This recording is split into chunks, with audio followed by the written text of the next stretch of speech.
Bapak, ibu-ibu, saudara-saudara kaum muslimin rahimakumullah.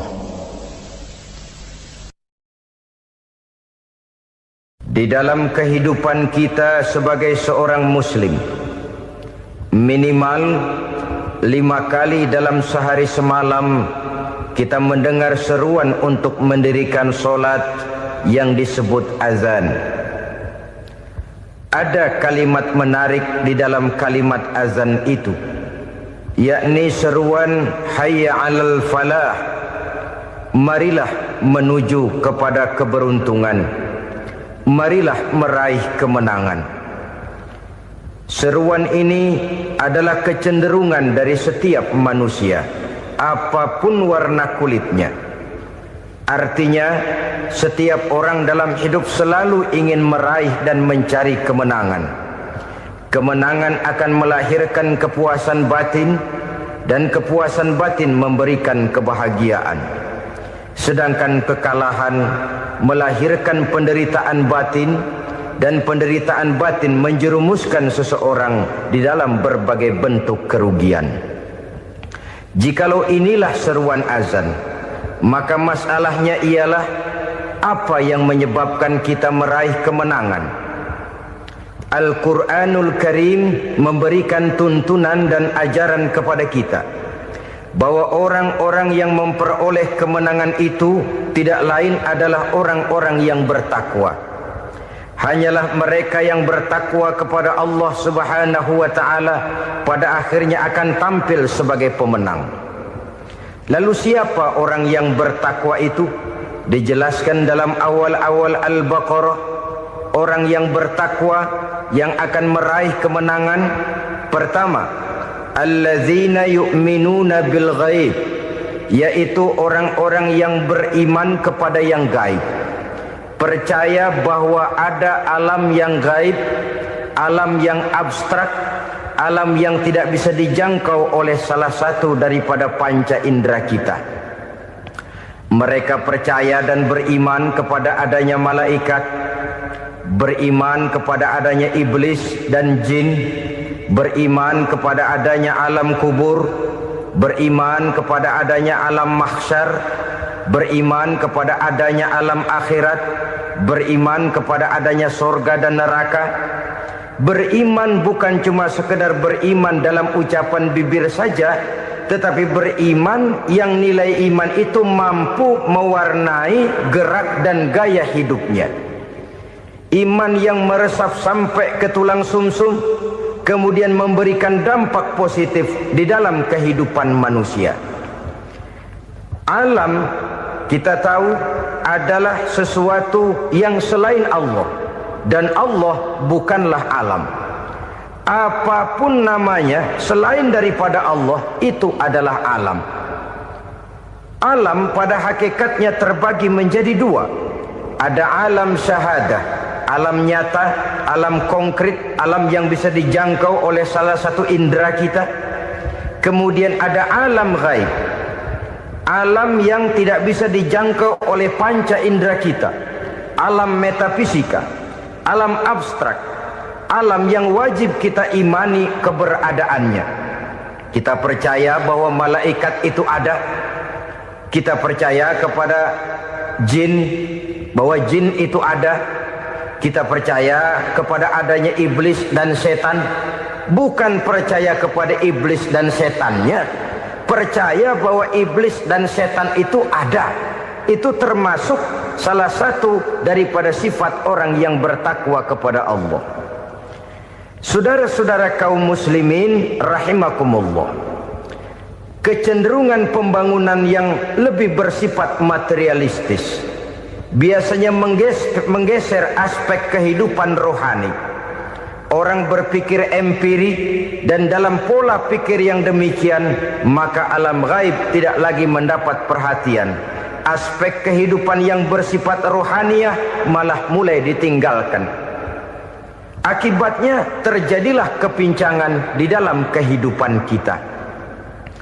Pernah ada satu pengalaman pribadi dalam perjalanan kembali ke tanah air. Dalam pesawat di sebelah kanan saya duduklah seorang Jerman, namanya Heiner Simonsen. Iseng saya ajak kenalan, saya ajak ngobrol, saya tanya dia. Saya bilang, Mas Heiner ini, kalau pesawat yang kita tumpangi ini jatuh ke bawah, kira-kira apa yang bakal terjadi, Mas? Dia bilang, kita semua akan mati. Begitu? Iya. Oke. Apa itu mati? Tanya saya. Dia bilang, untuk tahu apa itu mati, kita harus tahu lebih dahulu apa itu hidup. Saya pikir nih bule bisa ngomong juga. Baiklah, kata saya. Apa hidup menurut Anda itu? Oh, hidup itu dia bilang, kalau seluruh anggota badan kita bekerja secara normal, paru-paru memompa darah secara normal, jantung berdetak secara normal, sel-sel tubuh bekerja secara fit, dan organisme tubuh hanya mau bekerja secara normal, dia bilang, kalau kita memberi makan yang cukup, menu yang teratur, dan gizi yang lengkap. Saya bilang, kesimpulannya apa, Ner? Dia jawab, hidup adalah dari tangan ke mulut. Life is from the hand to the mouth, kata dia. Hidup adalah dari tangan ke mulut. Jadi masalah hidup tidak lebih daripada masalah isi perut. Orang pergi pagi, pulang sore, peras keringat, banting tulang, perut yang dibelain. Saya bilang, you are wrong. Sampean salah, Ner. Kamu orang Islam bukan? Bukan. Pantas. Kenapa saya salah? Dia bilang. Ya jelas salah. Salahnya di mana? Kamu ini manusia. Kalau hidup cuma dari tangan ke mulut, saya bilang, kambing di kampung saya juga begitu pikirannya, Ner. Itu kambing di kampung saya, asal perutnya kenyang, sudah hidup dia. Perkara besok bagaimana, lusa prospeknya macam mana, bulan depan ada apa, kambing nggak pernah mikir. Di kampung saya kambing juga pikirannya begitu. Kamu Kristen ya? Tadinya. Loh kok tadinya, lalu apa sekarang kamu ini? Dia bilang, sekarang saya netral. Saya tidak beragama, tapi saya percaya kepada Tuhan sebagai pencipta alam. Saya ingat benar dia bilang, I haven't any religious, but I believe to God as the creator of the world. Kenapa bisa netral begitu, Ner? Habis saya bingung, katanya. Islam bilang Islam baik, Kristen bilang Kristen baik, Hindu Buddha bilang Hindu Buddha baik, semua agama baik. Saya netral sekalian, nggak beragama. Yang penting saya percaya kepada Tuhan. Saya bilang, Ner, kamu ini kayak orang mau beli celana, lalu bingung. Yang satu bilang Levi's bagus, yang satu bilang Blue Jean hebat, yang satu bilang Wool England hebat. Celana ini hebat, celana itu bagus, celana ini hebat. Semua celana bagus, kamu bingung. Akhirnya netral, tidak pakai celana. Itu juga salah.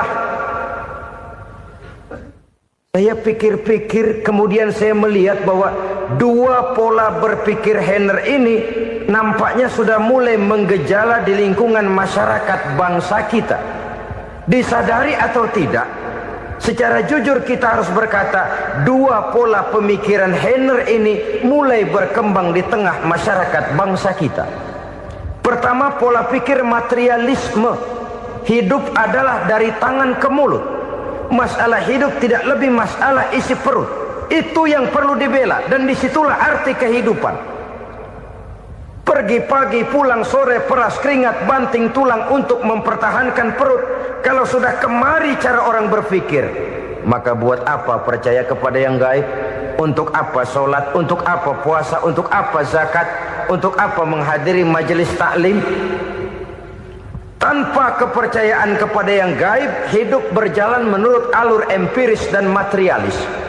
Kalau sudah ke sana cara orang berpikir, biasanya orang lalu cenderung menghalalkan segala cara. Hanyalah orang yang percaya bahwa akhirat ada. Hanyalah orang yang percaya bahwa alam kubur itu ada.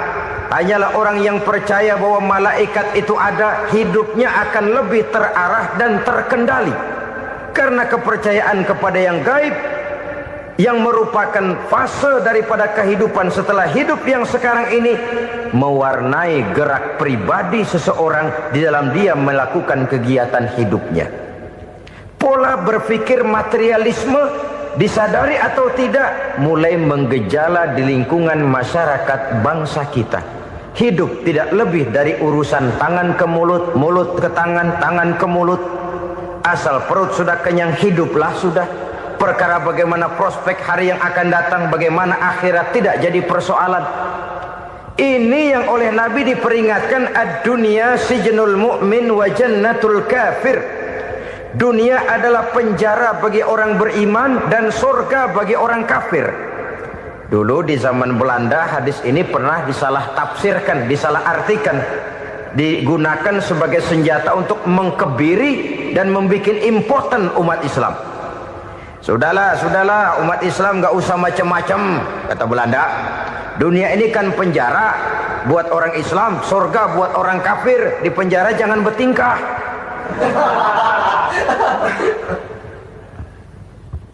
Pengertiannya tidak begitu. Dunia adalah penjara bagi orang mukmin. Artinya dalam kehidupan dunia seorang mukmin tidak bebas memperturutkan hawa nafsunya. Dipenjara hawa nafsunya itu. Sebaliknya surga bagi orang-orang kafir. Buat orang kafir surgalah dunia ini. Mereka bebas memperturutkan hawa nafsunya, dilarang tidak terlarang, dicegah pun tidak tercegah. Mereka hidup menurut alur bisikan nafsu mereka sendiri. Kemudian bila ajal datang, maut merenggut nyawa, selesailah surganya sampai di situ. Maka bagi orang-orang yang tidak percaya kepada adanya akhirat, kepada adanya alam gaib, surganya sebatas umurnya. Sekali lagi, surganya sebatas umurnya. Bila umur selesai, ajal pun datang merenggut nyawa, selesailah sudah surganya sampai di situ. Alangkah pendeknya perjalanan orang-orang yang tidak percaya kepada alam gaib ini. Bagi kita mukmin, jikalau kita mampu memenjarakan hawa nafsu, kita bisa bahagia di dunia ini. Dan Islam memang tidak menyuruh kita sengsara di dunia. Raih dunia, kejar dunia, gapai dunia sebagai alat untuk mencapai kebahagiaan di akhirat nanti. Hidup adalah satu perjalanan panjang yang terbentang sejak kita terlahir dari alam rahim sampai kepada alam akhirat nanti. Andai kata kita gagal meraih kebahagiaan di dunia, toh kita masih punya akhirat. Tapi jangan jadi dalil yang melemahkan semangat. Biarin dah kita di dunia kebelangsak, yang penting akhirat. Akhirnya dunia benar-benar kebelangsak. Bagaimana dunia ini bisa kita raih, dan bagaimana meraih dunia untuk menunjang kepentingan akhirat nanti. Yang kedua, dari pikiran Heiner yang saya lihat menggejala di lingkungan masyarakat bangsa kita, timbulnya manusia-manusia netral. Seolah-olah Tuhan yes, agama no.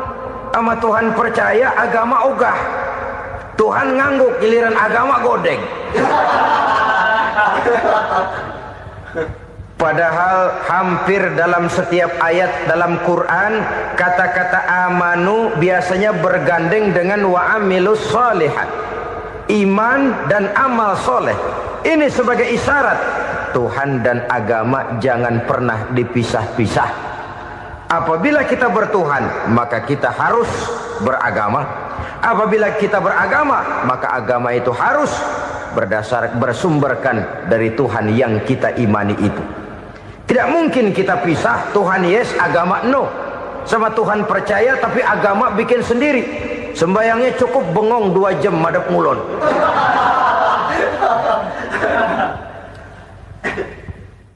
Saudara-saudara kaum muslimin rahimakumullah. Jadi dengan demikian, agama yang kita akui merupakan unsur mutlak di dalam pembangunan sekarang ini, merupakan bagian dari kehidupan yang menuntun kita bahwa di balik alam nyata ini, di balik alam syahadah ini ada alam gaib. Dan mudabbir, murabbi, yang mengatur, yang menguasai, yang memelihara, baik dia alam nyata, baik dia alam gaib, tidak lain adalah Allah Subhanahu wa ta'ala. Di sana ada satu super power, satu maha kekuatan yang kita perlu bersandar kepadanya. Sebagai makhluk nyata yang hidup di alam nyata, berbuatlah secara nyata sebagaimana harusnya kita berbuat. Karena Islam jelas bukan agamanya orang pemalas. Islam jelas bukan agamanya orang yang mengajarkan setelah selesai sholat boleh duduk, nggelenggem ayam-ayam, ndelohom, menghitung bintang di langit sambil menunggu keajaiban. Tidak. Islam adalah agama yang mengajarkan apabila sholat sudah selesai kamu kerjakan, bertebaranlah di permukaan bumi, cari karunia Tuhanmu. Jangan hidup berpangku tangan menunggu keajaiban. Karena hidup bukan undian. Jangan berharap untung besar tanpa mau peras keringat. Tapi di sebalik itu toh kita juga harus yakin bahwa di sisi usaha nyata yang kita lakukan ada satu super power, satu maha kekuatan gaib yang menentukan berhasil dan tidaknya usaha kita. Kepercayaan kepada hal semacam inilah yang mendorong kita untuk mempunyai sandaran vertikal, agar jikalau usaha ini berhasil, kita tidak lupa diri dan lupa daratan. Jikalau usaha ini gagal, kita tidak putus asa dan buruk sangka, tidak cupik pandangan dan sempit hati, tapi mampu melihat persoalan dengan kacamata putih sambil husnuzon kepada Allah Subhanahu wa ta'ala. Kita percaya malaikat itu ada. Ada yang namanya Raqib dan Atid, mengawasi gerak hidup kita sampai kepada gerak hati kita. Ini memberikan sugesti agar kita berhati-hati. Tidak sejengkal tanah pun kita bisa berlindung dari pengawasan Raqib dan Atid. Ada Munkar Nakir yang akan menyoal kita di alam kubur. Ada malaikat Malik, penjaga neraka. Ada malaikat Ridwan yang menjaga surga. Kita percaya kepada adanya jin, kita percaya kepada adanya setan, iblis. Percaya kepada adanya, bukan mempercayai si setan, si iblis lalu menjadikannya sebagai teman. Tidak. Percaya bahwa mereka itu ada dan merupakan makhluk Allah yang gaib yang diciptakan Allah Azza wa Jalla. Kepercayaan kepada alam gaib memberikan motivasi terhadap gerak lahir manusia, sehingga dengan motivasi kepercayaan kepada yang gaib, gerak lahir jadi lebih terarah, jadi lebih terpelihara. Pernah seseorang bertanya, "Pak, apakah adanya akhirat bisa dibuktikan secara ilmiah?" Saya bilang tidak bisa, tidak bisa. Kenapa? Karena yang berangkat nggak pernah pulang kembali lagi. Kalau dia pulang kemari bisa kita tanya bagaimana enak di sono. Cuma secara moral saya katakan, lebih beruntung orang yang percaya kepada akhirat daripada yang tidak. Sekarang saudara percaya akhirat ada, lalu saudara baik-baik di dunia, sholat, puasa, zakat, menolong orang lain, menebarkan kebajikan. Saudara mati, andai kata akhirat tidak ada, toh dalam hidup saudara sudah berbuat baik. Paling tidak nama saudara akan dikenang sebagai orang baik. Sebaliknya, saudara percaya, kata saya, bahwa akhirat tidak ada, lalu hidup semau-maunya, tenggelam dalam maksiat dan munkarat, menentang Allah, tidak mau ruku dan sujud. Lalu saudara mati, kemudian akhirat ada. Ayo, mau apa? Bekal tidak punya. Jadi secara moral lebih beruntung orang yang percaya kepada adanya akhirat daripada yang tidak percaya.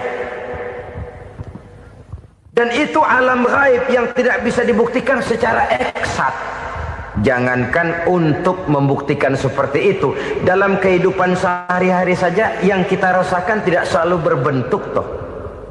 Angin, bagaimana sih bentuknya angin? Kita tidak tahu. Merah, buktinya kalau dikerok merah. Yang merah itu kulit, yang kulit kita bukan anginnya. Sakit, rasa sakit itu ada, tapi bagaimana bentuk sakit kita nggak pernah tahu. Kalau kita makan cabai pedas, bagaimana bentuk pedas itu tidak ada, tapi rasa ada. Bentuk pedas hijau, cabenya bukan pedasnya. Tidak semua yang kita rasakan bisa kita gambarkan dalam bentuk yang konkret. Oleh karena itu, sekali lagi bahwa kepercayaan kepada alam yang gaib mampu memberikan satu sugesti yang menata kehidupan seseorang lebih lurus, lebih terarah, dan lebih terkendali. Maka wajar kalau kepercayaan kepada yang gaib mengantarkan seseorang untuk meraih kemenangan. Kenapa? Dia percaya kepada yang gaib, bahwa akhirat ada, bahwa alam kubur ada, bahwa pertanggungan jawab itu ada. Maka dia lalu tidak hidup saenae udele dewe, itu loh. Tidak hidup menurut seleranya sendiri, terarah, teratur. Ini cirinya yang pertama. Orang bertakwa yang akan meraih kemenangan, mereka beriman, mereka percaya kepada yang gaib. Bahkan hal-hal konkret saja selalu berangkat dari yang gaib.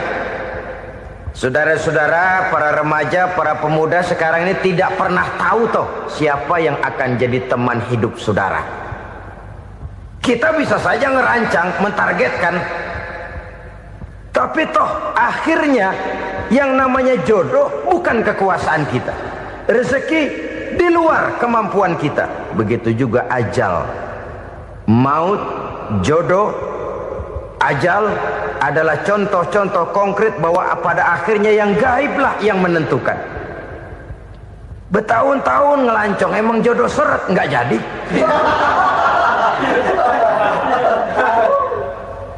Begitu kenal baru setengah malam nginep ditangkap hansip kan. Hal-hal semacam itu kadang-kadang kita berpikir suuzon, gilet, perempuannya cakep banget, lakinya rebek amat. Memang begitulah jodohnya. Memang begitulah jodohnya. Saudara hadirin ma'asyiral muslimin yang saya hormati, jadi hal-hal yang konkret saja kita yakini sepenuhnya ditentukan oleh satu superpower yang gaib itu tadi. Dari sanalah segala ketentuan itu berangkat dan kesanalah segalanya akan kembali. Maka kepercayaan kepada yang gaib meluruskan gerak hidup seseorang dan itu akan mengantarkan dia kepada meraih kemenangan. Satu.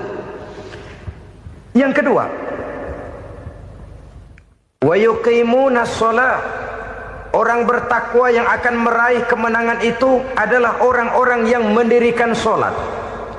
Kenapa sholat mengantarkan orang untuk meraih kemenangan? Yang jelas, inna sholata tanha anil fahsya'i wal munkar. Sholat mampu mencegah manusia dari perbuatan keji dan munkar. Banyak filsafat hidup yang terkandung di dalam sholat ini. Sejak kita wudhu sampai kita menghadap ke arah kiblat, sampai kita melakukan gerak-gerak sholat, bacaan-bacaan yang ada di dalam sholat, lalu sampai kepada mengucapkan salam. Banyak filsafat hidup yang terkandung di dalam sholat. Umpamanya saja, setelah takbiratul ihram mulai kita dengan sholat dalam posisi berdiri, diajarkan dalam kitab-kitab fikih agar kita melihat ke arah tempat sujud. Ini kan filsafat kehidupan. Kalau kamu sholat dalam posisi berdiri, lihat tempat sujud. Jangan sholat mata jelalatan, sebab nanti bisa mengurangi kekhusyuan. Jadi wajar kalau yang dikatakan bahwa yang paling afdol adalah shaf yang di depan. Kenapa? Secara harfiah pengertiannya akan lebih mengundang kekhusyuan. Kenapa? Kalau kita di shaf paling depan di masjid umpamanya paling banter kita lihat tembok. Tapi kalau kita shaf di tengah atau di belakang, orang-orang di depan kita pun akan kelihatan. Yang bajunya loreng, yang bajunya genggang, yang bajunya macam-macam. Kita lihat, kadang-kadang kita pikirin, ada yang bajunya bolong. Kita sholat tapi dalam hati, nih orang bajunya robek yang nggak tahu apa. Ada saja hal-hal yang mengusik kekhusyuan kita. Oleh sebab itu diajarkan dalam posisi berdiri, lihat, arahkan pandangan matamu kepada tempat sujud. Ini kan filsafat kehidupan. Maksudnya apa? Kalau lagi diri lihat dong tempat sujud. Kalau udah di atas ingat dong sama yang bawah. Kalau sudah tinggi ingat dong dari mana kamu berangkat. Kalau sudah berkuasa bantu dong yang lemah. Kalau sudah kaya santuni dong yang miskin. Kalau sudah alim bimbing dong yang awam. Ini filsafat kehidupan. Dalam posisi berdiri kau lihat tempat sujud. Ini akan melahirkan kepekaan sosial di mana seseorang mau tahu kepada orang lainnya. Bagaimanapun kaya kita, tinggi pangkat dan jabatan kita, jikalau hidup hanya untuk kepentingan perut sendiri saja, rasanya belum membawa manfaat di dalam kehidupan kita. Tapi efek yang tertinggi sesungguhnya, solat mencegah manusia dari perbuatan keji dan munkar. Perbuatan keji dan munkar, walaupun kelihatannya mendatangkan uang, membawa keuntungan, tapi itu keuntungan semu, keuntungan sementara. Dengan menipu orang lain kita bisa dapat untung, tapi tidak membawa berkah. Dan itu adalah kerugian besar dalam kehidupan kita. Maka untuk meraih kemenangan harus dimulai dengan membentuk kepribadian yang tegar, memiliki sandaran vertikal yang langsung kepada Allah Subhanahu wa ta'ala. Dan itu hanya bisa kita tempuh melalui jalur ibadah formal yang sudah ditentukan Allah, yakni solat yang 5 waktu. Untuk memperkuat itu ada solat-solat sunnah, rawatib, nawafil sebagai terminal-terminal kontrol cadangan untuk memelihara stabilitas temperatur batin di dalam kita berhubungan dengan zat yang maha gaib, yaitu Allah Subhanahu wa ta'ala. Orang sering bertanya, Pak, itu tetangga saya nggak sholat, duitnya nggak habis-habis, Pak. Nggak sholat tapi mobilnya tambah terus. Nggak sholat tapi usahanya makin maju. Tapi di sisi lain ada orang yang rajin sholat, rezekinya butak bener. Anaknya mana kurus, mana korengan. Saudara hadirin ma'asyiral muslimin rahimakumullah, harus saya katakan bahwa solat memang bukan untuk cari duit. Solat adalah sandaran vertikal kita kepada Allah. Sedangkan soal rezeki itu berkaitan dengan sifat Allah maha pengasih dan maha penyayang. Allah maha pengasih, siapapun dikasih kalau mau usaha. Allah maha penyayang, tidak semua orang disayang oleh Allah Azza wa Jalla. Dan belum tentu banyak harta itu merupakan nikmat. Mungkin juga istidraj. Artinya istidraj itu dikasih tapi diambulin, kalau bahasa Betawinya itu. Dikasih tapi diambulin, itu bukan merupakan nikmat sesungguhnya, lebih merupakan azab dari Allah Subhanahu wa ta'ala.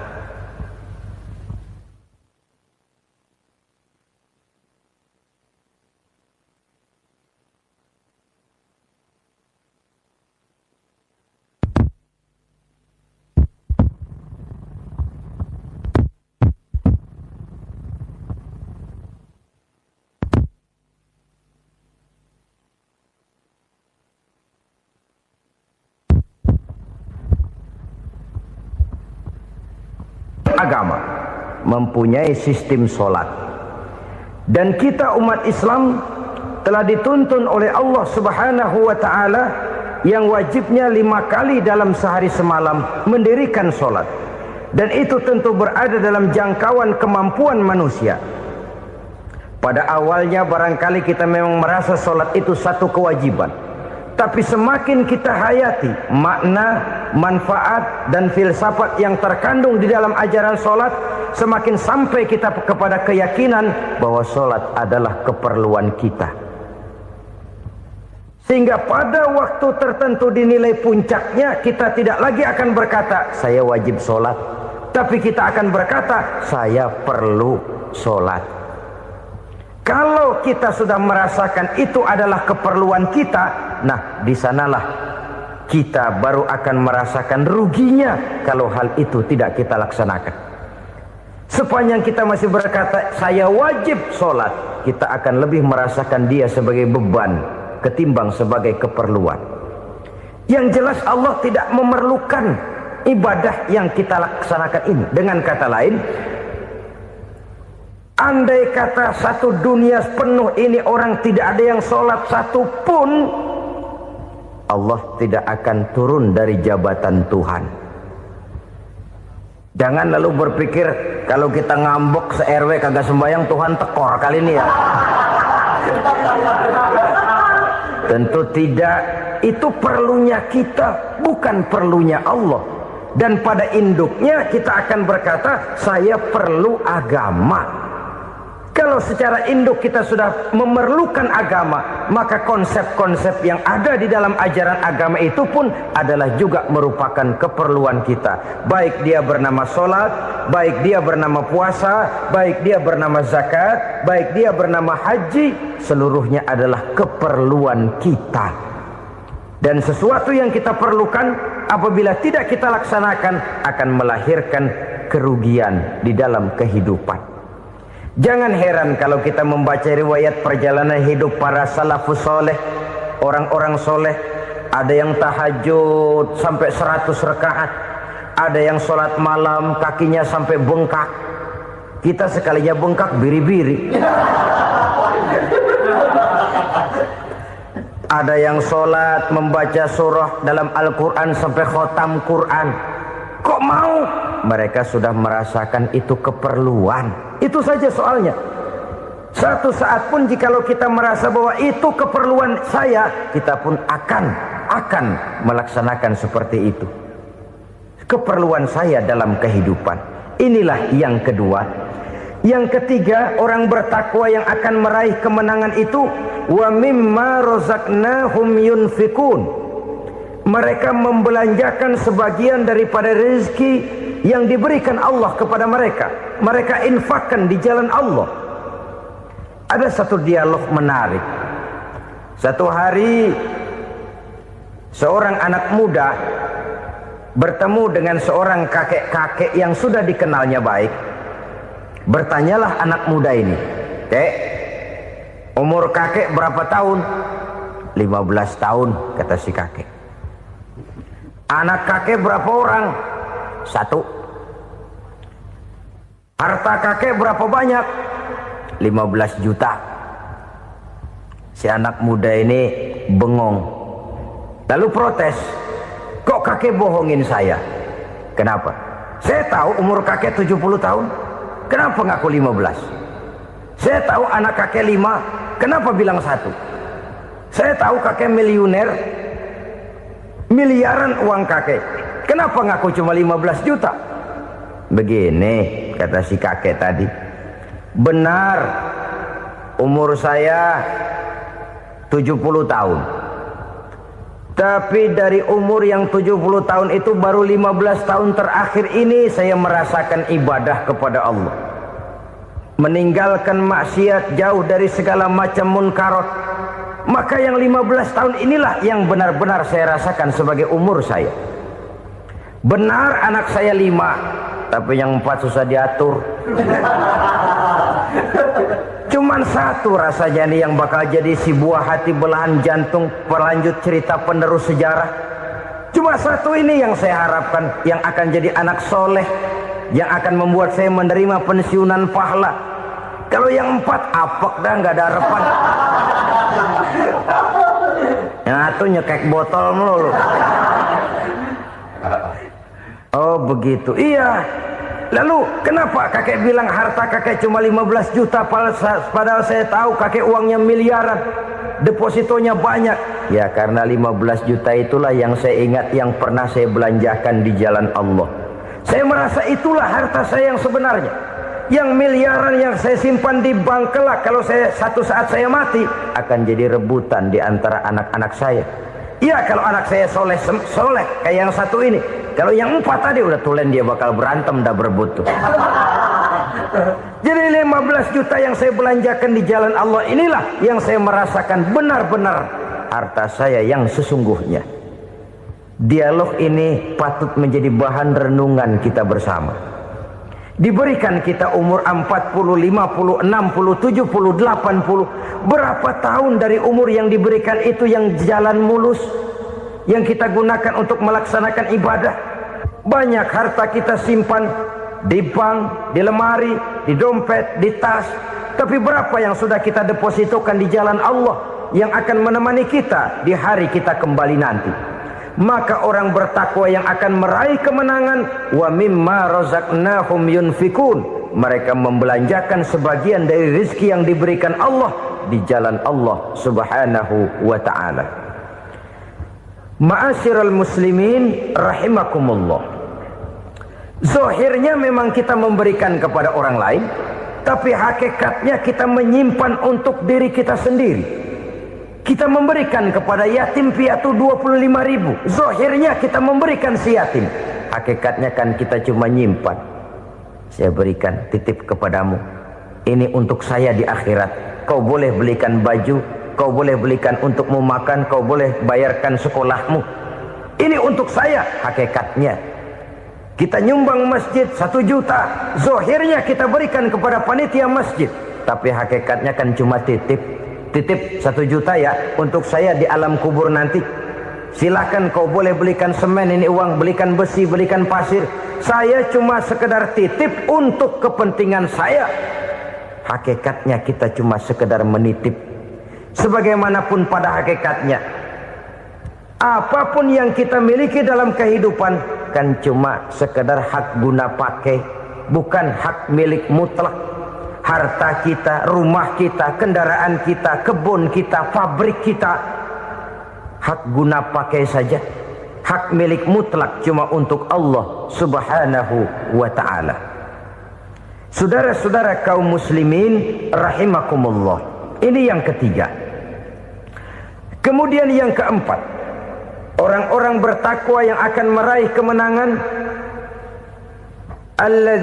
allazina yu'minuna bima unzila ilaika, mereka yang beriman, mereka yang percaya kepada apa yang telah diturunkan kepadamu Muhammad, ay Al-Quran, yakni Al-Quranul Karim.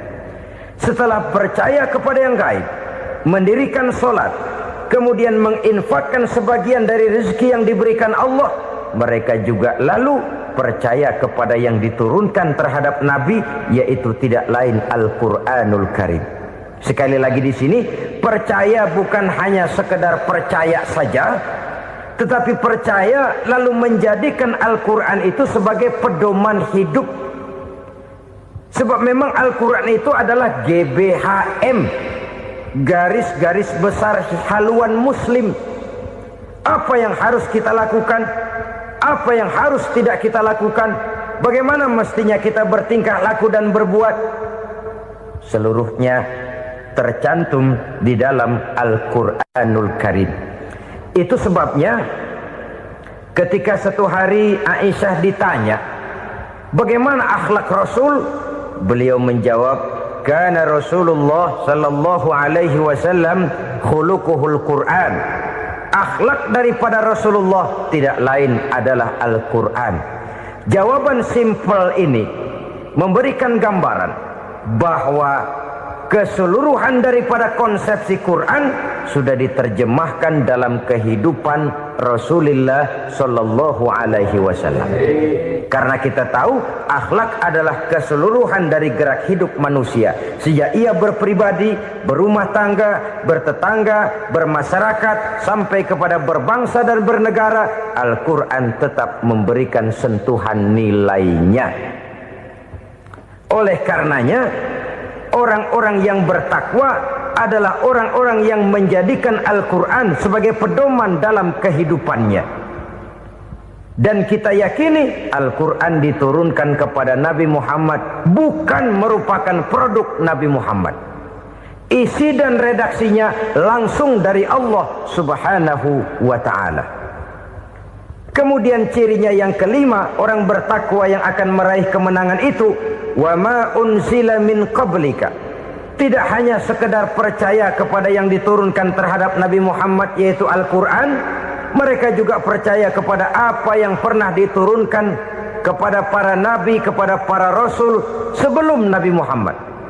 Percaya kepada adanya suhuf, percaya kepada adanya Taurat, percaya kepada adanya Injil, percaya bahwa Allah dahulunya sudah menurunkan Taurat kepada Musa, percaya bahwa Allah sudah menurunkan Injil kepada Isa, percaya Injil ada, Taurat ada, diturunkan Allah untuk Isa dan Musa, tetapi tidak wajib mengamalkannya karena kita sudah diberikan Al-Quranul Karim.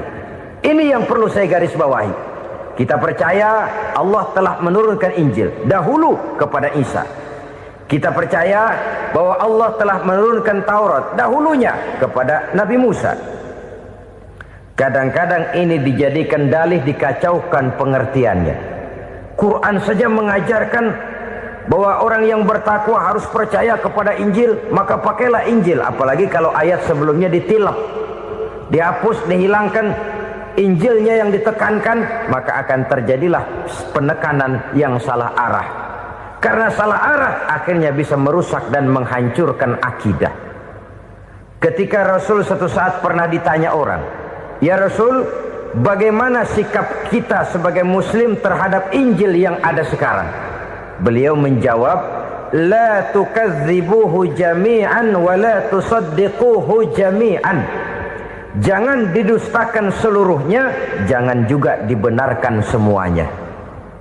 Artinya, ini sudah merupakan gambaran dari Rasul bahwa dalam Injil yang ada sekarang masih ada ajaran-ajaran tauhid yang dibawa oleh Nabi Isa dan diajarkan kepada umatnya.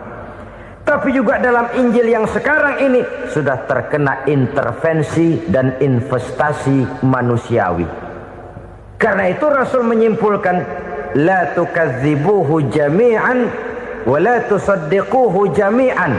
Jangan didustakan semua, jangan dibenarkan seluruhnya. Kita memang percaya Allah telah menurunkan Injil kepada Nabi Isa dulu, tapi kita tidak wajib mengamalkan Injil. Kita percaya Allah telah menurunkan Taurat kepada Nabi Musa, tapi kita tidak wajib mengamalkan kitab ajaran Taurat. Yang wajib kita percayai dan kita amalkan hanyalah Al-Quranul Karim. Kenapa? Oleh karena baik yang ada di dalam Taurat, baik yang ada di dalam Injil, tentu tercakup di dalam Al-Quran sebagai kitab terakhir yang diturunkan oleh Allah Subhanahu wa ta'ala. Dan itu wajar. Kalau seorang pejabat mau mengeluarkan satu keputusan baru, tentu dia harus meninjau keputusan-keputusan lama. Andai kata dianggap tidak berlaku, dianggap tidak relevan lagi, maka keputusan-keputusan lama itu tentu sudah dianggap tidak berlaku. Sebagian daripada aturan-aturan dalam keputusan lama yang masih dianggap relevan tercantum dalam keputusan baru yang wajib diamalkan. Begitulah hubungannya antara Al-Quran, Taurat, Zabur, dan Injil.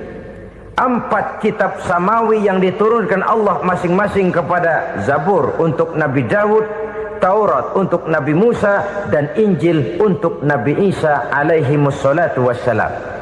Ketiga-tiga kitab itu kita percayai adanya.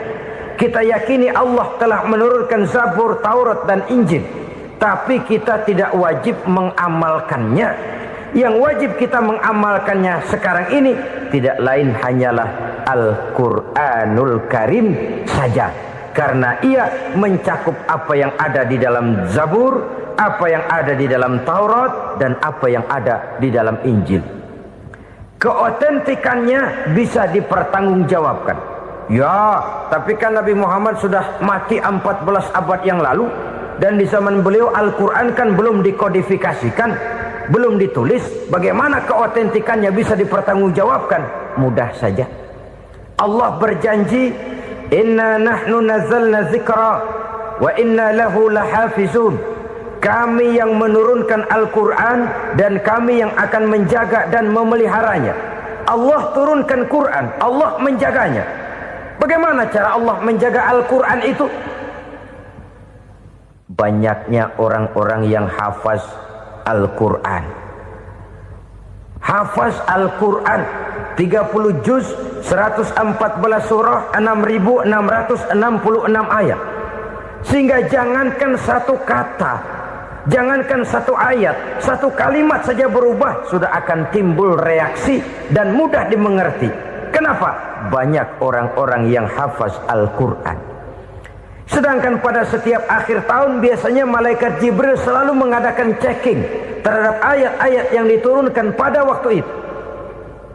Di zaman Nabi sendiri sudah ada usaha kodifikasi.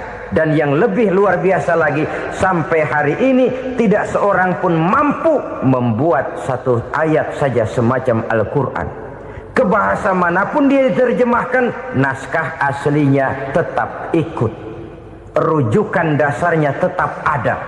Berdasarkan itu, maka tidak mungkin terjadi penyelewengan terhadap atau pemalsuan terhadap ayat-ayat Al-Quranul Karim.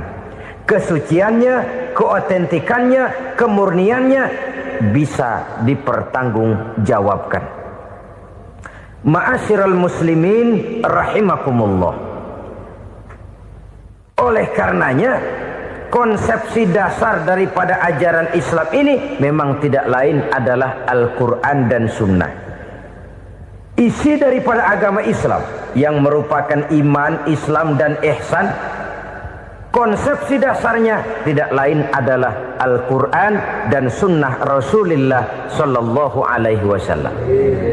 Maka yang kita perlukan sekarang ini adalah terjemahan Al-Quran di dalam kehidupan kita.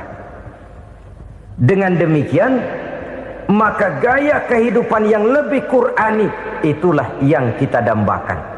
Kita perlu memang terjemahan Quran dalam bahasa Inggris, dalam bahasa Belanda, dalam bahasa Jepang, tapi yang lebih kita perlukan adalah terjemahan Quran di dalam kehidupan kita. Konsekuen, tidak memanipulasi, ringan sama kita jinjing, berat sama kita pikul. Jangan kalau lempengan ayat Quran itu kira-kira enak diamalin, keras teriakan kita. Giliran kira-kira ayat Quran itu mukul kepala kita sendiri, diam kita. Itu ciri yang pernah disindir Allah dalam awal-awal Baqarah juga. Ciri beragamanya orang yang munafik. Kullama adha'a lahum masyawfih, kata Allah. Wa iza azlama alaihim qamu. Apabila terang mereka jalan, apabila gelap mereka berhenti. Artinya, kalau kira-kira di Islam nguntungin, rame-rame pada teriak Islam. Tapi ketika diminta untuk berjuang, ketika dituntut untuk berkorban, rame-rame mengundurkan diri. Nasib agama tidak ubahnya seperti daun pisang yang dikait orang di tepi jalan lantaran tak berpayung di ketika hari hujan. Manakala hujan usailah sudah, daun itu pun dicampakkan di tepi jalan, diinjak pula orang nan lalu. Artinya, orang menjadikan agama cuma sebagai lipstick, decoration only, tidak konsekuen. Hanya pada saat-saat kelihatannya Islam membawa keuntungan, rame-rame orang teriak-teriak tentang Islam. Tapi jikalau diminta berjuang, jikalau dituntut untuk berkorban, biasanya rame-rame juga mengundurkan diri. Jangan heran kalau mayoritas hitungan kita, tapi minoritas peranan kita. Kuantitas kita dalam jumlah, tapi dalam kualitas kita lebih sering jadi penonton daripada jadi pemain. Padahal itu sangat tidak boleh terjadi. Umat Islam di Indonesia harus bangkit. Umat Islam di Indonesia harus sadar akan keberadaannya. Tidak boleh hanya jadi penonton berpangku tangan. Karena memang agama kita juga mengajarkan untuk konsekuen di dalam menjabarkan ajaran-ajaran daripada agama kita.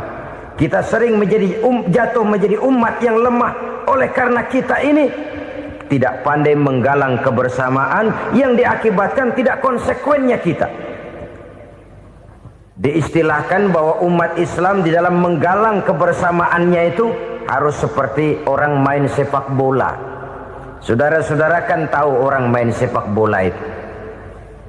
Orang main sepak bola, kalau pertandingan belum dimulai sih silakan saja kumpul di luar lapangan, atur strategi yang baik. Tapi kalau pertandingan sudah dimulai, turun ke lapangan hijau, jangan kumpul terus.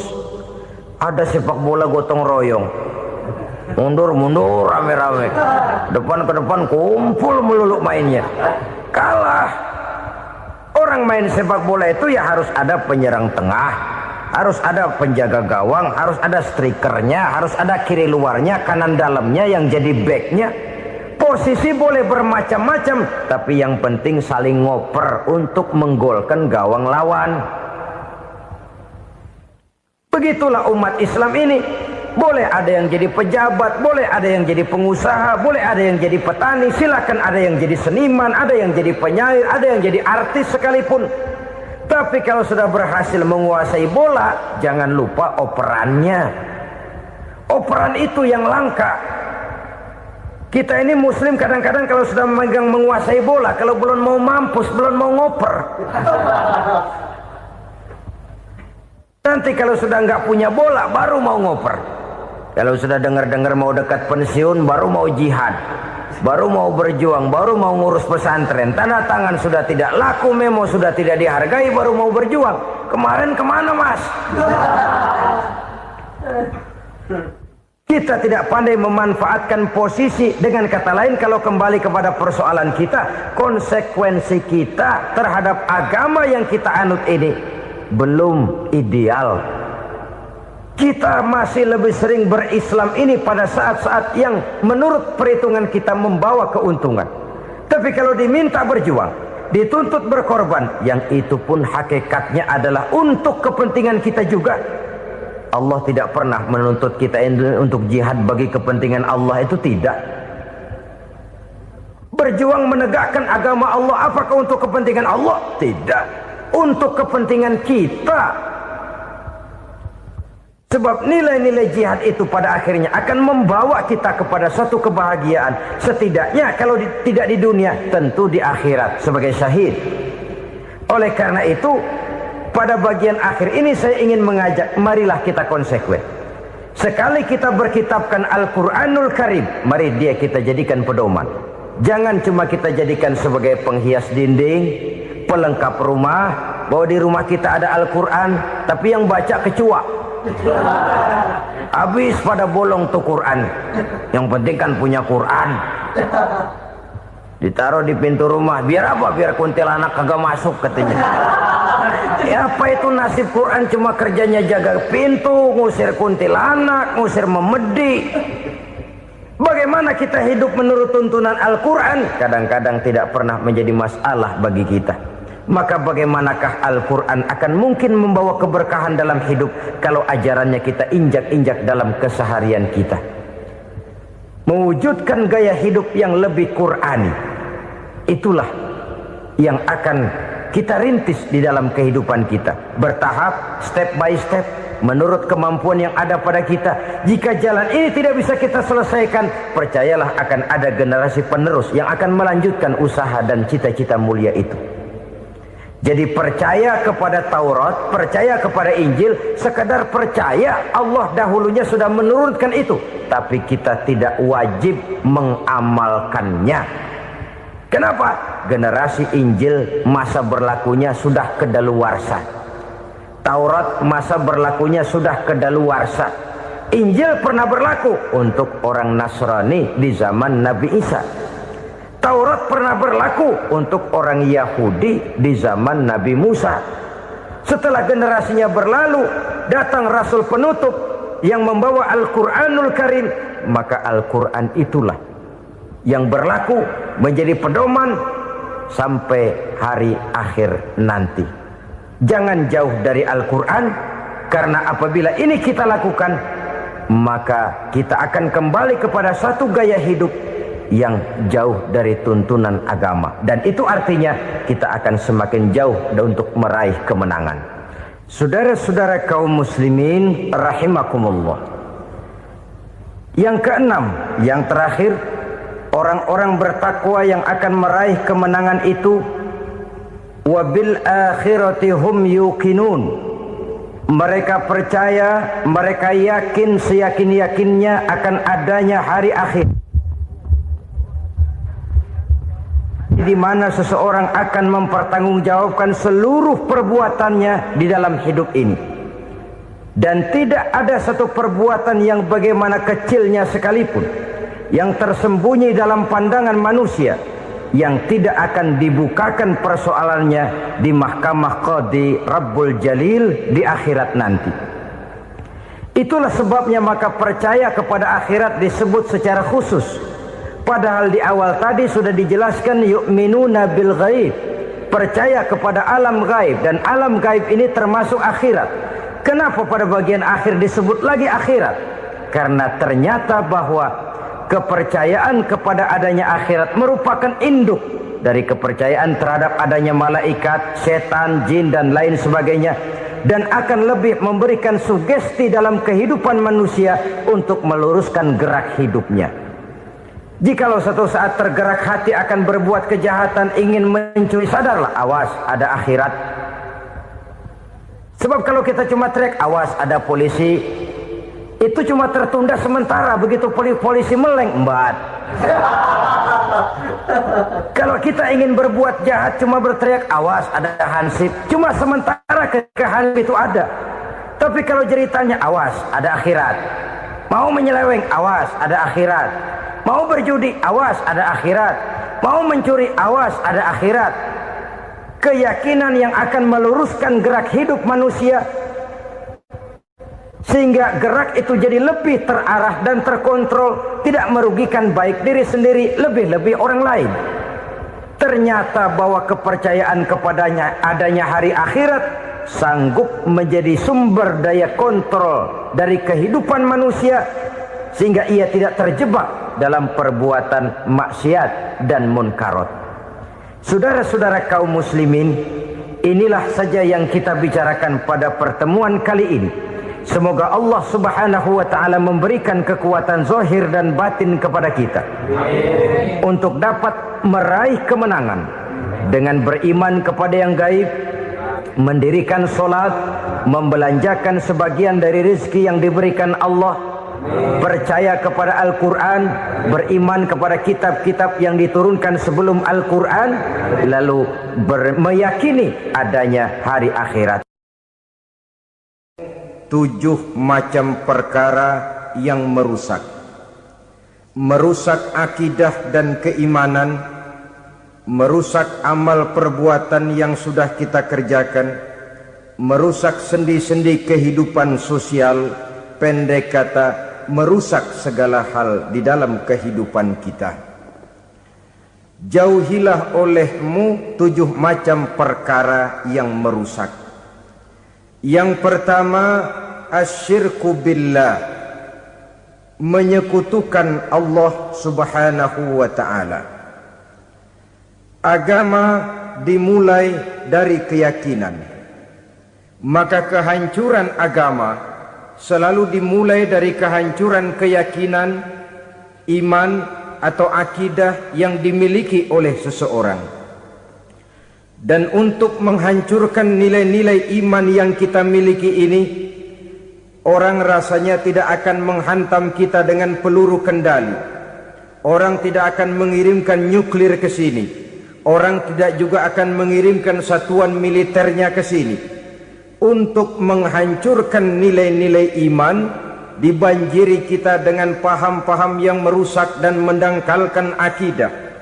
Baik ia bernama materialisme, baik ia bernama sekularisme, baik ia bernama banjirnya maksiat dan munkarat, baik ia bernama banjirnya peradaban dan kebudayaan yang menghancurkan moral daripada anak-anak kita, sedikit demi sedikit melenturkan dan melunturkan nilai-nilai keimanan kita, untuk kemudian pada waktunya nilai iman itu akan bertukar dan berganti menjadi nilai syirik kepada Allah subhanahu wa ta'ala.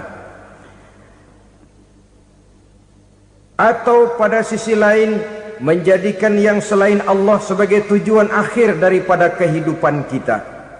Sedangkan kita sama-sama maklum bahwa di dalam pandangan agama Islam, dosa yang tidak berampun, dosa yang terbesar, termasuk dalam kategori bapak moyangnya dosa, tidak lain adalah syirik, yakni menyekutukan Allah subhanahu wa ta'ala. Pola penghancuran iman ini memang berstrategi.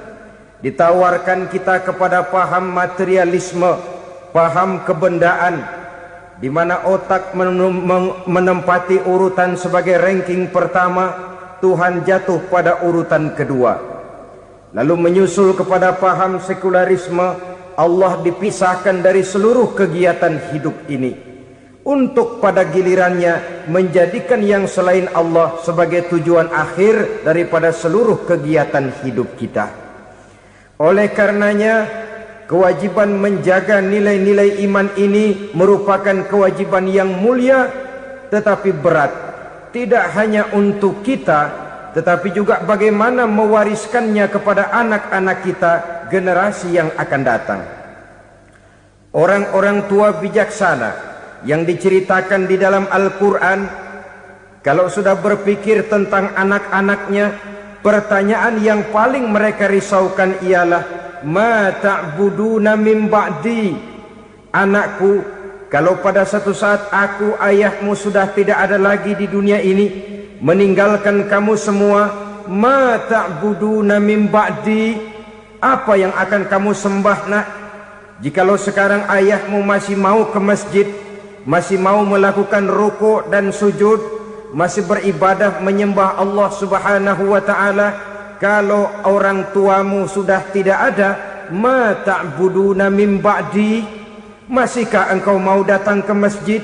Masihkah engkau mau rukuk dan sujud? Masihkah engkau mau menyembah Allah Subhanahu wa ta'ala? Pertanyaan ini yang dipikirkan oleh Nabi Yakub kepada putra-putranya. Pertanyaan ini yang diteruskan oleh Nabi Ibrahim kepada anak-anaknya. Pertanyaan ini yang diwariskan oleh generasi ulama'us salafus saleh kepada para generasi berikutnya. Bagaimana kita generasi sekarang? Kita orang-orang tua sekarang bukan berfikir ma ta'buduna min ba'di, malah yang kita fikirkan ma ta'kuluna min ba'di. Kalau bapak tidak ada nanti kamu makan apa nak? Perkara kamu nyembah apa, urusan nomor 18. Yang penting kamu nanti hidup bisa makan nak. Maka kita sibuk mewariskan harta kepada anak-anak kita. Kita sibuk mewariskan kebun dan tanah kepada anak-anak kita. Kita sibuk mewariskan pabrik kepada anak-anak kita, sementara kita lupa mewariskan intan yang paling mahal, mewariskan mutiara yang paling berharga, yaitu nilai iman kepada Allah Subhanahu wa ta'ala. Alangkah baiknya apabila warisan harta, warisan tanah dan kebun, warisan rumah dan pabrik didasari lebih dahulu dengan mewariskan nilai iman kepada Allah Subhanahu wa ta'ala. Sebagai orang-orang tua, kita boleh bersedih kalau anak kita tidak mengerti komputer. Kita boleh bersedih kalau anak kita tidak mengerti matematika. Kita boleh bersedih kalau anak kita tidak mengerti bahasa Inggris. Tapi sewajarnya lebih bersedihlah kita orang tua jikalau mempunyai anak yang tidak kenal Allah sebagai Tuhannya, yang kemudian tidak mau rukuk dan sujud kepada Allah Tuhannya. Itulah kemalangan yang paling malang bila kita meninggalkan generasi yang tidak bertauhid kepada Allah Subhanahu wa ta'ala. Betapapun anak kita tidak ngerti komputer, saudara, paling-paling kerugiannya cuma kerugian dunia. Masuk dia ke alam barzakh, munkar nakir tidak akan sempat tanya kau belajar komputer apa tidak. Kumpul dia di padang mahsyar, malaikat juga tidak akan tanya matematikamu nilainya berapa. Yang ditanya kau kenal Allah, kau rukuk dan sujud kepadanya, kau pernah datang ke masjid. Oleh karena itu sekali lagi, menjaga nilai iman tidak hanya untuk kita, tetapi juga mewariskannya kepada anak-anak kita, generasi yang akan datang. Sungguh kemalangan yang paling besar apabila kita meninggalkan anak-anak kita. Mereka kita tinggalkan lemah ekonominya, itu tidak baik. Mereka kita tinggalkan lemah otaknya, itu pun akan membuat mereka tertinggal oleh yang lain. Tapi yang paling celaka, jikalau kita tinggalkan mereka dalam kondisi lemah imannya, rapuh akidahnya, tidak baik dan tidak betul keyakinan hidupnya. Oleh karena itu Nabi berpesan, jauhilah 7 perkara yang merusak. Yang pertama, syirik kepada Allah Subhanahu wa ta'ala, menyekutukan Allah baik dalam ucapan, dalam keyakinan ataupun dalam perbuatan. Ini perkara pertama yang termasuk 7 perusak besar di dalam kehidupan. Kalau sudah jatuh kita ke lembah syirik, bagaimanapun banyak kebaikan yang kita kerjakan, berjiwa sosial, bertangan pemurah, gemar menolong orang lain, kalau memang dasarnya syirik, maka seluruh kebaikan kita akan hancur, tidak akan ada nilainya dalam pandangan Allah Subhanahu wa ta'ala. Dalam pandangan manusia mungkin kita dicatat sebagai orang sosial, gemar menolong orang lain, tidak berpangku tangan melihat orang yang mendapat kesulitan, tapi oleh karena dasarnya syirik, dasarnya tidak mentauhidkan Allah, maka seluruh nilai kebaikan yang kita kerjakan tidak akan ada nilainya dalam pandangan Allah Subhanahu wa ta'ala. Maka jagalah iman kita jangan sampai dihinggapi penyakit syirik yang bagaimana kecilnya sekalipun. Sekali lagi, baik syirik dalam bentuk ucapan, syirik dalam bentuk keyakinan, sampai kepada syirik dalam bentuk perbuatan, kita berhindar kepada sifat-sifat yang sedemikian itu. Karena apa? Dalam satu ayat Quran Allah Subhanahu wa ta'ala menjelaskan, innallaha la yaghfiru ayyushraka bih wa yaghfiru ma duna dzalika liman yasha. Allah tidak akan memberi ampun kepada orang-orang yang menyekutukannya, tapi Allah masih mau memberikan ampun kepada dosa-dosa yang selain itu bagi orang-orang yang dikehendakinya. Dosa selain syirik, apabila kita bertaubat, Allah masih mau mengampuni. Tapi kalau sudah jatuh ke tempat syirik, itu sudah dosa yang tidak berampun. Taubatnya tidak lain melepas syirik, kembali kepada tauhid, berkeyakinan bahwa hanya ada Allah Subhanahu wa ta'ala, Tuhan satu-satunya yang lam yalid walam yulad walam yakul lahu kufuwan ahad. Tidak beranak, tidak pula diperanakkan, dan tidak satupun yang dapat menyerupai Tuhan Allah Subhanahu wa ta'ala. Saudara-saudara kaum muslimin rahimakumullah, bahwa kita di zaman sekarang memang tidak menyembah berhala, ya. Bahwa kita tidak berterang-terangan mengatakan Tuhan lebih dari satu, memang. Bahwa kita tidak berkeyakinan Tuhan itu punya anak atau diperanakkan, tentu. Tapi dalam perbuatan dan i'tiqad kita kadang-kadang jatuh tanpa kita sadari ke tempat yang bernama syirik ini. Oleh karenanya, di zaman di mana teknologi makin canggih, di mana kemajuan pembangunan makin menjangkau berbagai aspek kehidupan, diperlukan keseimbangan antara kemajuan fisik material dengan kemajuan mental spiritual. Apabila tidak ada keseimbangan, yang terwujud tentulah kepincangan, yang diawali dengan pincangnya cara kita berpikir, sehingga pada akhirnya akan mengarah kepada pincangnya cara kita berbuat dan bertindak di dalam kehidupan kita. Oleh karena itu Nabi berpesan, jauhilah sifat syirik, karena syirik merupakan dosa yang teramat besar. Ini sifat merusak yang pertama. Yang kedua, kata Nabi, wasihra, jauhilah sihir. Sihir ini juga termasuk perkara yang merusak kehidupan.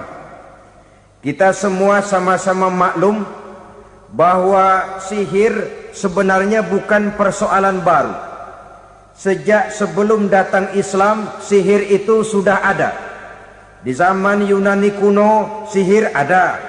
Di zaman Mesir kuno, di zaman Cina kuno, dan yang lain-lain yang serba kuno, sihir itu sudah ada. Bahkan para nabi pun, para rasul yang diutus oleh Allah Subhanahu wa ta'ala, senantiasa berhadapan dengan ahli-ahli sihir untuk menguji kebenaran dari misi yang mereka bawa. Sihir adalah perbuatan di luar kebiasaan yang bisa dikerjakan oleh ahlinya dengan bantuan jin atau setan. Hukum mempelajari sihir adalah haram, mengamalkannya lebih haram lagi. Sebab itu saudara-saudara, sihir merupakan perbuatan merusak yang harus kita jauhi. Ciri-ciri daripada perbuatan sihir, pertama, ia mengandung tipuan, bayangan khayal. Di zaman Nabi Musa misalnya, orang melihat tambang-tambang itu seperti ular. Nabi Musa melayangkan tongkatnya menjadi ular-ular besar yang memakan ular-ular kecil ciptaan tukang-tukang sihir Fir'aun tadi. Lalu sihir bisa terjadi dengan bantuan jin kafir atau setan. Kemudian ciri yang ketiga, sifatnya halus dan tersembunyi. Taruh kata ada seorang ahli sihir yang mempergunakan ayat-ayat Quran sebagai jompa-jampe, sebagai baca-bacaan, itu cuma sekedar kedok. Tujuannya tidak lain menjadikan agama sebagai kedok untuk membenarkan cara yang dimurkai oleh Allah Subhanahu wa ta'ala. Satu hadis yang diriwayatkan oleh Imam Bazar dan Tabrani, Nabi berpesan, "Laisa minna man tatayyara lahu au takahhana au tukuhhina lahu au sahira lahu." Tidak termasuk ke dalam golonganku, kata Nabi. Tidak termasuk umatku. Siapa mereka? Man tatayyara lahu, orang yang bertatoyur. Apa tatoyur itu? Dari kalimat toyaro, artinya terbang. Toir biasa diartikan dengan burung. Tatoyaro percaya kepada suara-suara burung. Man tatayyara lahu, mempercayai, meyakini dengan benar-benar kepada suara beburungan. Kan suka ada itu, nah bunyi burung tuh, maling liwat. Maling liwat. Burung bunyi, maling liwat. Itu termasuk tatayyara lahu, percaya kepada suara burung. Kan aneh kalau suara orang nggak dipercaya, suara burung malah dipercaya. Ada ustadz ceramah, kiai ngaji, nggak mau didengerin, burung dengerin bener. Nah, suaranya dari sebelah mana? Belah kulon. Nah, itu tandanya anu. Habis dihitung-hitung. Itu termasuk tatayyara lahu. Au takahana, atau bertenung, au tukuhina, atau minta ditenungkan, au sahirolahu, atau melakukan perbuatan sihir atau minta disihirkan. Laisa minna, tidak termasuk ke dalam golonganku, kata Nabi. Sehingga dengan demikian saudara-saudara, menghadapi sihir dengan sihir sekalipun termasuk perbuatan yang tidak diajarkan oleh agama. Kita kan mempelajari sihir untuk jaga diri. Tidak apa-apa. Yang dilarang mengamalkannya, dilarang juga mempelajarinya. Sebab orang kalau sudah mengetahui, biasanya lalu terangsang untuk mencoba. Kalau percobaannya berhasil, biasanya terangsang untuk coba lagi dan coba lagi. Pada akhirnya ketagihan, lalu beralih menjadi profesi, apalagi itu nanti bisa mendatangkan hasil uang. Saudara-saudara kaum muslimin rahimakumullah, kita manusia makhluk nyata, kita hidup di alam nyata, terikat oleh sunnatullah, causality. Oleh karenanya bagi kita keyakinan yang penuh, keikhlasan di dalam bertuhankan Allah, penyerahan diri sepenuhnya hanya kepadanya, itu sudah merupakan obat penangkal yang sangat ampuh agar kita tidak terkena penyakit-penyakit yang dibuat oleh setan dan para pembantunya. Sehingga beberapa ayat Quran mengajarkan, misalnya a'udzu bikalimatillahi tammati min syarri ma khalaq, atau bismillazi la yadurru ma'asmihi syai'un fil ardi wala fis sama, dengan menyebut nama Allah yang tidak bisa mendatangkan bahaya sedikit pun dari baik yang datang dari langit maupun yang datang dari bumi. Jiwa yang kosong dari keyakinan yang penuh kepada Allah, jiwa yang penuh was-was dan ragu-ragu, itu yang mudah terserang oleh penyakit-penyakit yang dikerjakan oleh para tukang-tukang sihir, yaitu oleh setan dan seluruh para pembantunya.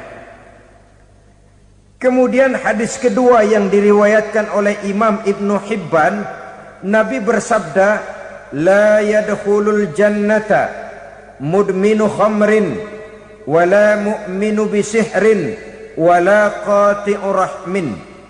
Tidak masuk sorga. Ini Nabi yang bilang, tidak masuk sorga. Siapa itu? Pertama, mudminu khamrin, orang yang berkekalan dalam mabuk. Selalu mudminun itu sudah menjadi perbuatan rutinnya, tidak kapok-kapoknya, teler seumur hidup. Mudminu khamrin, tidak masuk surga orang yang selalu bermabuk-mabukan. Yang kedua, wala mu'minu bisihrin, orang mukmin tapi main sihir. Ini juga oleh Nabi diperingatkan, tidak akan masuk surga orang mukmin tapi suka main sihir. Wala qati'u rahmin, dan tidak juga orang yang memutuskan silaturahmi. Tiga macam manusia yang diperingatkan Nabi tidak akan masuk surga: orang yang selalu mabuk, orang mukmin yang main sihir, dan orang yang memutuskan silaturahmi. Saudara-saudara kaum muslimin rahimakumullah. Lalu orang berkata, kenapa dilarang kita bersihir? Padahal Rasul sendiri kan punya mukjizat. Nah, kita memang harus membedakan antara mukjizat dengan sihir. Dalam kehidupan agama kita kenal ada yang namanya mukjizat, ada yang namanya karomah atau keramat biasa diucapkan, ada yang namanya maunah, ada yang namanya irhas, ada juga yang namanya sihir. Kesemuanya ini berbeda, saudara-saudara. Yang dinamakan mukjizat itu khusus untuk para rasul saja. Satu kejadian luar biasa yang terjadi dilakukan oleh rasul atas izin dari Allah Subhanahu wa taala. Perbedaannya dengan sihir jelas. Sihir dari setan, mukjizat dari Allah. Sihir bisa dipelajari